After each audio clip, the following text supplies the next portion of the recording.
নতুন প্রজন্মকে ফেরাদ হাকিমের বার্তা কটাক্ষ করেছেন ভরতপুরের তৃণমূল বিধায়ক হুমায়ুন কবির।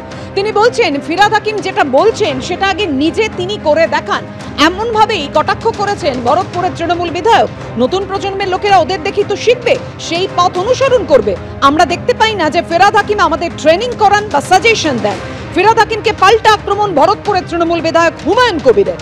ফিরাদ হাকিম বলেছিলেন তৃণমূল কংগ্রেসের প্রতিষ্ঠা দিবসে যে আজকের প্রজন্মকে জানতে হবে তৃণমূল কংগ্রেস মানে শুধু ক্ষমতায় এসে থাকা নয়। পুলিশ স্যালুট দিচ্ছে, গাড়ি নিয়ে মন্ত্রী ঘুরছে, এটা তৃণমূল কংগ্রেস নয়। তৃণমূল কংগ্রেস মানে হাজার হাজার কর্মীর আত্মত্যাগ।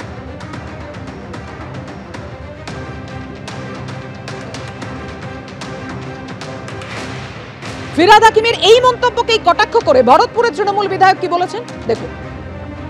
জনাব ফিরাদ হাকিম সাহেব যে উপদেশ দিচ্ছেন, তো তিনারা আগে নিজে করে দেখান, তারপরে তো যারা নতুন প্রজন্মের লোকরা ওনাদের দেখেই তো শিখবে।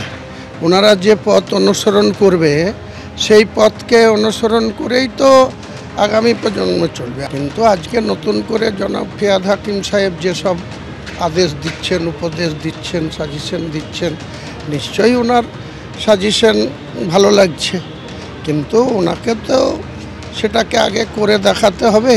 নতুন প্রজন্ম তো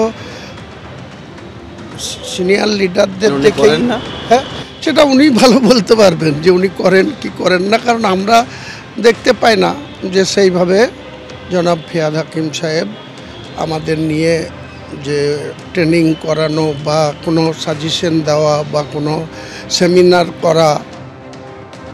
আপনারা শুনলেন হুমায়ুন কবির বলছেন ফিরাদ হাকিম যে কথা বলছেন তৃণমূল কংগ্রেসের প্রতিষ্ঠা দিবসে নতুন প্রজন্মের সামনে যে তিনি তুলে ধরছেন সেটা তো আগে নিজেকে অনুসরণ করতে হবে। ফিরাদ হাকিম ঠিক কি বলেছিলেন এবার রাখবেন।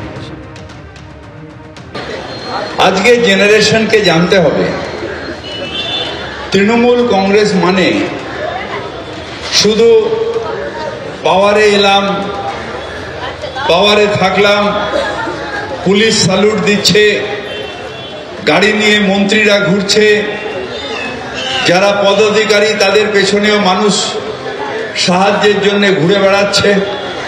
একটা তৃণমূল নেতা হাঁটলে তার পেছনে এমনিতেই 100টা মানুষ ঘুরে বেড়াচ্ছে। তৃণমূল কংগ্রেস মানে তা নয়। তৃণমূল কংগ্রেস মানে হাজার হাজার তৃণমূল কংগ্রেস কর্মীর আত্মত্যাগ। ফের তৃণমূল নেতার বিরুদ্ধে দাদাগিরির অভিযোগ, অর্থাৎ তৃণমূল নেতা যে বিরুদ্ধে যে অভিযোগ উঠেছে যে তিনি তোলাবাজি করছেন, এমনটাই অভিযোগ করা হয়েছে। যদিও সেই যুব তৃণমূল নেতা এই অভিযোগ অস্বীকার করেছেন। যুব তৃণমূলের জলপাইগুড়ি জেলার সাধারণ সম্পাদক পাপন চাকলাদারের বিরুদ্ধে অভিযোগ যে ময়নাগুড়িতে ভয় দেখিয়ে তোলাবাজি করেছেন তিনি। ময়নাগুড়ি থানায় বারবার জানিয়েছেন স্থানীয় মানুষজন, তারা এমনটাই বলছেন, কিন্তু কোনো কাজ হয়নি। আর এই তৃণমূল নেতার অত্যাচারে অতিষ্ঠ হয়ে উঠেছেন গ্রামবাসীরা, এমনটাই অভিযোগ পুলিশ সুপারের দ্বারস্থ ময়নাগুড়ির ব্যবসায়ী ললিত সরকার। যদিও সব অভিযোগে অস্বীকার করেছেন অভিযুক্ত যুব তৃণমূল নেতা।